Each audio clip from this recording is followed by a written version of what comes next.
One of the most terrifying episodes of modern history took place when a highly educated country, steeped in liberal values, with the government that gained power through democratic and legal processes, stoked nationalist impulses, scapegoated minorities, and provoked a war. Our next guest, Richard Lowy, discovered that his own father lived the gruesome tragedy of this story, and he committed to telling it to others. You will see only excerpts here, but I must warn you that even those are difficult. This is a story that must be told. I was born in 1928 in Beregova, Czechoslovakia, near the border of Hungary. I had a normal life, nice close Jewish family of about 50, both sets of my grandparents and all my uncles and aunts, and we were all living in the same area. I had 5 sisters. One of the sisters was my twin, and my oldest sister, Berta, well, she was now married and she had a baby. I was an uncle. I mean, I was still very young, but I was still in Hebrew school, but it was a fun time. A few years later, in 1938, the Czechoslovakian government ceased to exist in our country, and the Hungarian regime came in. I clearly remember how the panic set in. We were given the news about my uncle, my aunt, and my 2 cousins who were taken from their home to a place in Poland because they didn't have the proper documentation of where they lived. I mean, they lived there their entire lives. I mean, they didn't move. And news had filtered out that they were executed. And we couldn't believe this to be normal or true. But one of our neighbors who was also taken, he had got the word out that he had witnessed them being shot into a ditch.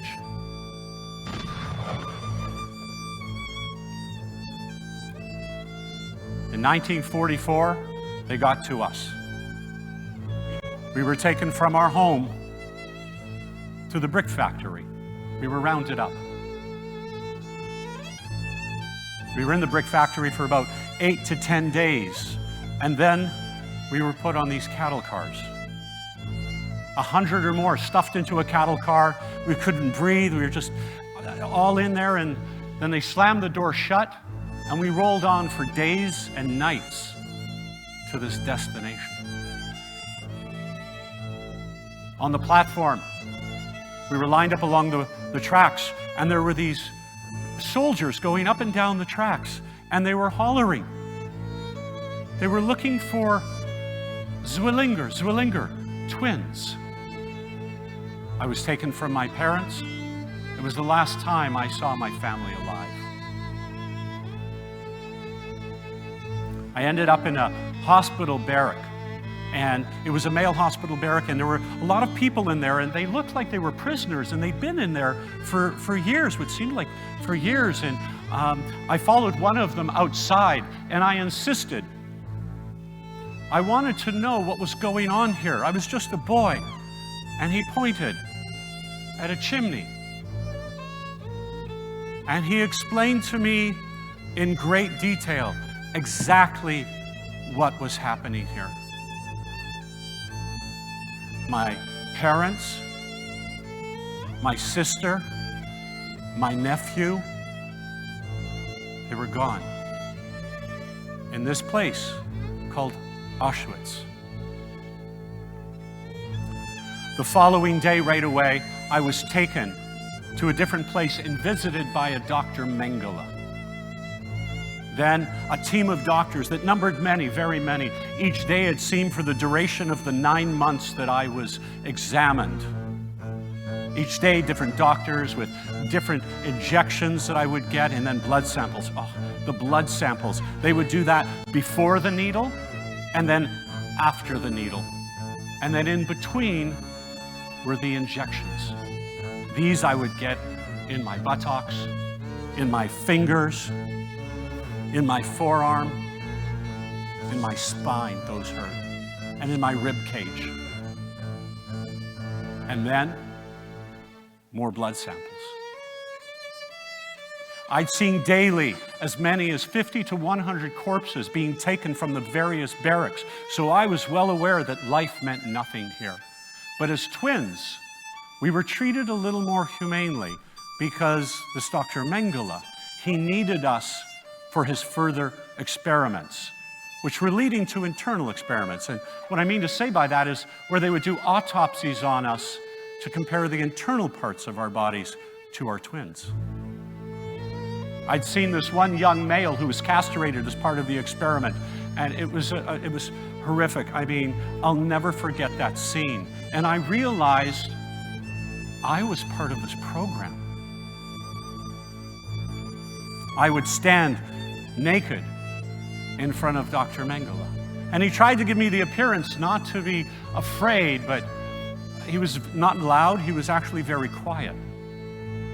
And I was so frightened, I was so scared, just seeing all these instruments on this table of the scalpels and the blades and the saws, and I was just shaking uncontrollably. And then he would look at me in my eyes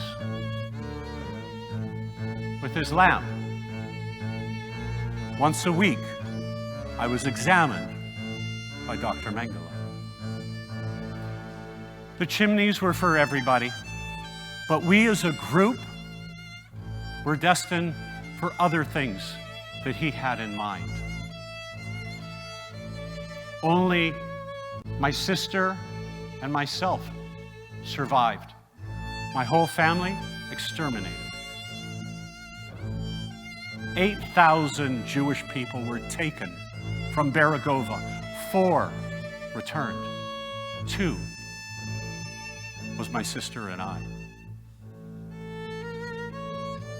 This entire presentation that I've just given you is a word-for-word account from my father from an interview in 1985. In 2000, we made a documentary on my father's life called Leo's Journey. And we got a broadcast deal in Canada, parts of Europe, and in Israel. And when the film showed in Israel, a phone rang in an apartment in Tel Aviv. And the lady answered the phone. And she calls to her husband who's watching TV in the front room, and she says, "It's your sister." She says there's a documentary about the Mengele twins on TV. And he yells back, "I don't need to see it. I was there." Out of curiosity, though, he changes the channel to watch the documentary. And he says, at 5 minutes and 2 seconds into it, he drops his plate of food and he calls to his wife, "It's my Lipeh! It's my Lipeh! Quick, come see, come see!" It turns out that he's been looking for his Lipeh for 56 years.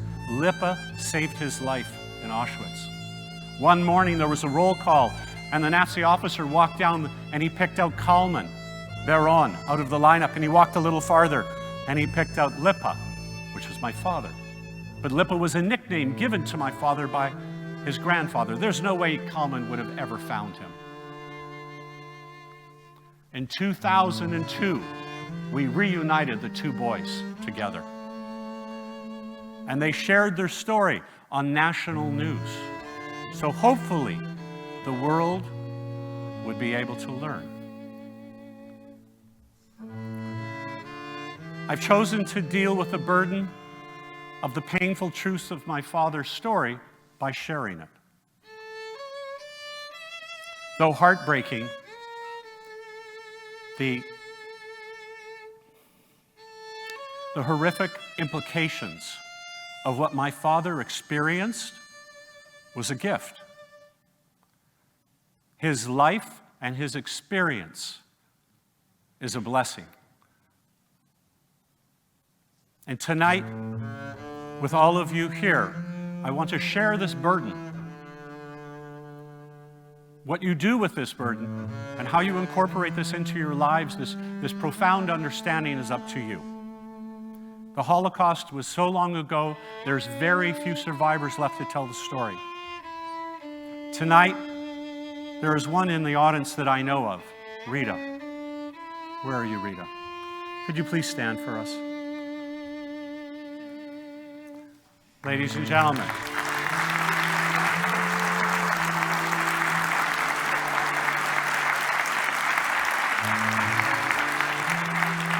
I am sure there may be other survivors in this audience. There's also people in here that have suffered from racism or from hatred. Could you please stand if your families or someone has experienced racism or hatred or indignation or intolerance? Amazing, isn't it? And ladies and gentlemen, I would like you to ask all of you to stand if you're against racism.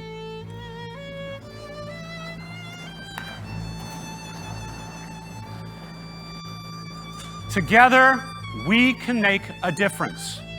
And on one last final note, today is my father's birthday. And I'm so honored and proud to present that gift to you today. Thank you.